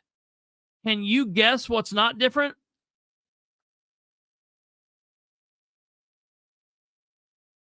Our officers and the services they provide. They can drive right over there and get a job for nearly double the pay. No additional training or certification needed. So guess what typically ends up happening? Washington County ends up happening. Why don't you go hang out on your buddy Canine Chris Bilbrey's Facebook page where people will take you seriously? While you do that, I will continue to fight for fair pay for our officers who put their lives on the line every day to protect the people like you, even though you want them to be paid poorly to the point they have to work 3 jobs just to provide the basic needs for their families. John is so twisted, man. Diane has never said anything, to my knowledge, about what the sheriff's department people are getting paid. I imagine she wants them to be paid very well, or to be paid what they can be within the reason of what everyone else in the county needs to be paid. John seems to think that it would be okay to do away with the people in the clerk's office, to do away with the people in the auditor's office, to do away with the people in the probation office, that those people don't matter because they aren't wearing county brown. They don't have a star on their chest, that they picked a different course in life. What John needs to remember is this same thing that's happening is happening with teachers. It's happening with doctors. It's happening with lawyers. It's happening with construction men. It's happening with pharmacists. It's happening with car salesmen. John's profession is not special in the fact that this problem is happening. The biggest issue is this is a problem happening, and on top of that, they have a piss poor leader that is incapable of doing what needs to be done to make sure that the things are as best as they possibly can be. No, what he's going to do is he's going to crash the plane into the mountain. He's going to drill the holes in the bottom of the boat so they all go down with the ship. He's going to crash the car off the side of the road. He's going to burn the house down. He's going to cannibalize his own people, his own department officers, his fellow law enforcement community, and then his citizens, all because he has some kind of crazy ass ego and cannot be told no. And I'm going to tell you, I'm going to keep screaming from the rooftop that Bill Palmer and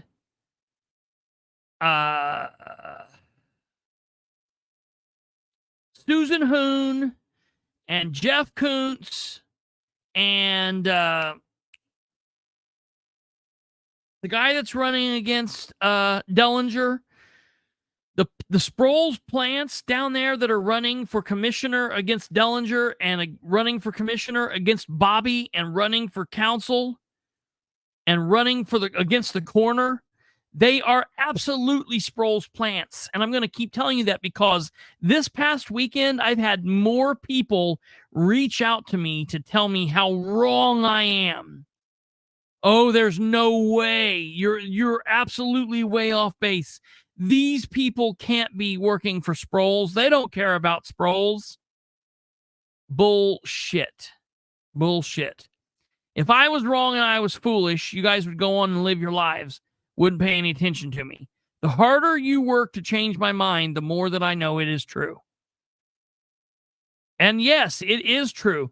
I did work hard against Bobby Plummer, and I came out hard against Bobby Plummer, and I came out hard against Steve Dellinger. But you know what? They flipped the script. they started learning and they started doing better. And I can respect them for what they've done.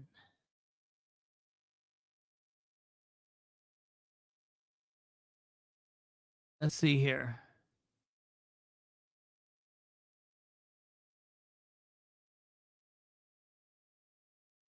Is he engaging in with someone suing? Yeah, right? Yeah, absolutely. Absolutely. Isn't that insane? The Henry County commissioner and the Henry County attorney has told him to quit talking about suits, active suits.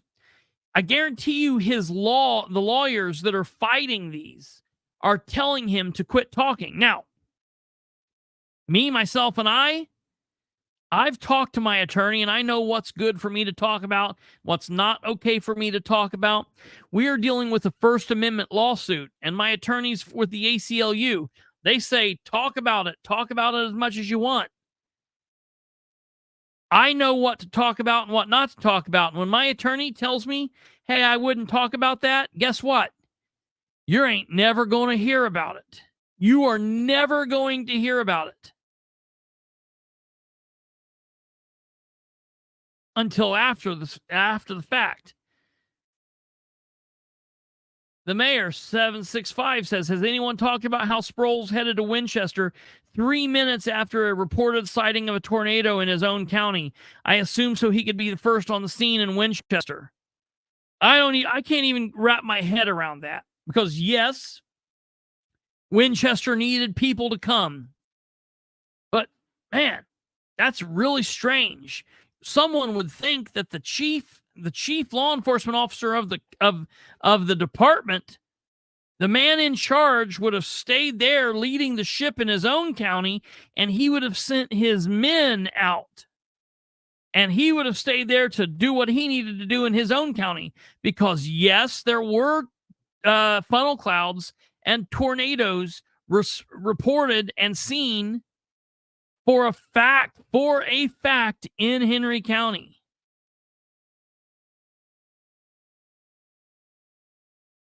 Jenna says he told our government here in Henry County not to put out the tornado sirens. They went off twice, and he told them to turn them off. I don't know. I would like to know. If you could message me, I would like to figure out a way to get like proof of that. I would like to be able to get proof of that. However, if that was a text message, I'll send a records request out. If you could send me a private message, I would like to talk with you about that, because if that's crazy. Because yes, let me tell you something. When I sat down here and went live, when I started to figure everything out, right, the tornado hit Winchester at 7:55, 8 o'clock. At 8:30, Newcastle was not out of the woods yet.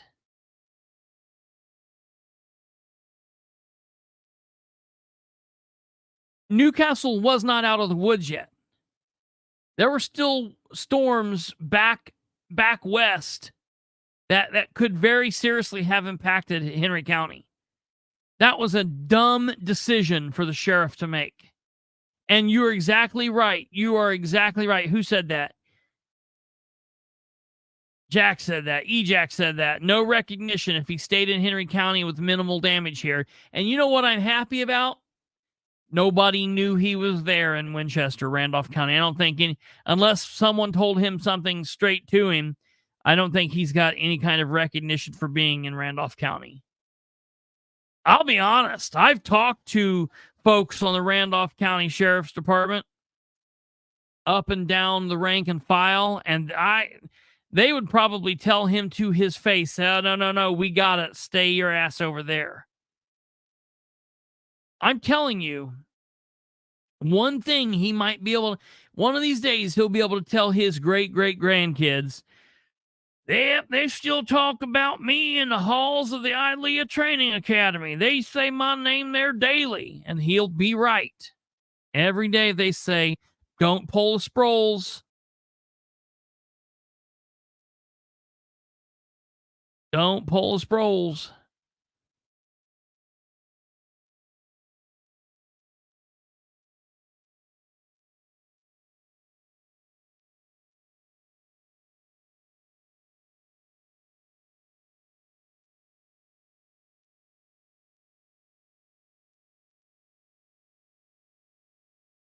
I'm looking at what's going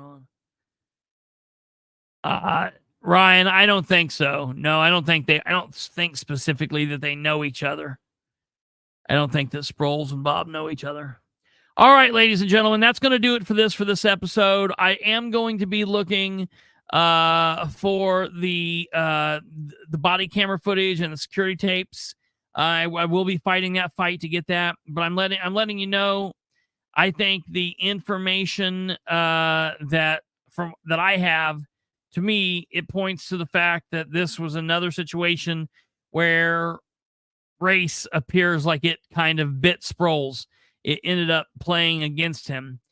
SPROLES, a white man, had no issue shooting a less lethal beanbag gun, point blank range, 4 times, causing severe damage to an inmate, Neil, a black man, who needed to get 28 some stitches to fix his wounds, and nothing happened. But a black man who is a jailer shoots a pepperball at a white inmate that maybe left a pink mark on the skin, and he gets terminated. I'm not saying he doesn't deserve to be terminated, reprimanded, whatever. I don't know. I don't know about charged, but by God, if he's going to be charged, SPROLES needs to be charged right along with him. That's insane.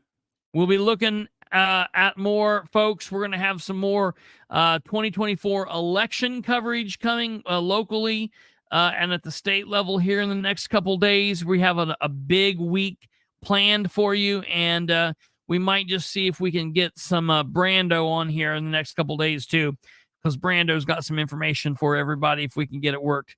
Nothing has happened because the inmates probably doesn't know how to write a letter to the ECU. We'll see what happened, folks. You guys have a good one. Thank you all very much. Be safe. Take care. Have a great rest of your Sunday night. Have a wonderful Monday, everybody, and be back here tomorrow for episode 162 at 9 p.m. Eastern. You know where to find us. You guys take care. Have a good night. God bless. Goodbye!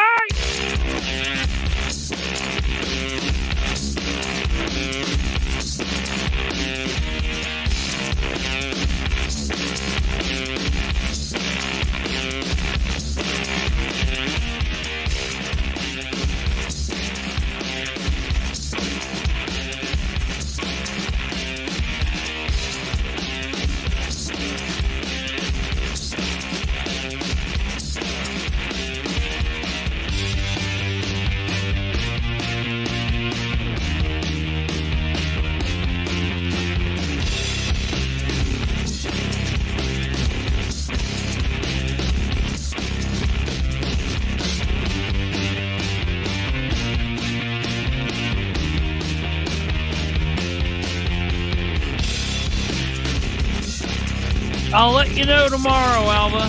I don't know. I'll ride by there tomorrow. I think probably so.